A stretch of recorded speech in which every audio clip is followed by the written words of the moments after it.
Hamas اور اسرائیل کے درمیان عارضی جنگ بندی کا معاہدہ نافذ العمل ہونے کے بعد لوگوں کا اپنے گھروں کو واپس جانے کا سلسلہ جاری ہے۔ امدادی ٹرکس رافع کراسنگ سے غزہ میں داخل ہو گئے۔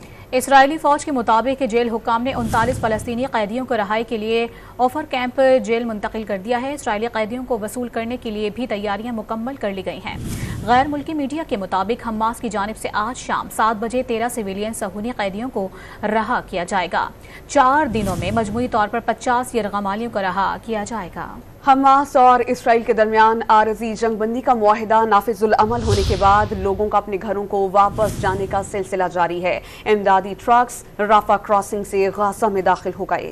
اسرائیلی فوج کے مطابق جیل حکام نے 39 فلسطینی قیدیوں کو رہائی کے لیے اوفر کیمپ جیل منتقل کر دیا ہے۔ اسرائیلی قیدیوں کو وصول کرنے کے لیے بھی تیاریاں مکمل کر لی گئی ہیں۔ غیر ملکی میڈیا کے مطابق حماس کی جانب سے آج شام 7 بجے 13 سویلین صہیونی قیدیوں کو رہا کیا جائے گا۔ 4 دنوں میں مجموعی طور پر 50 یرغمالیوں کو رہا کیا جائے گا۔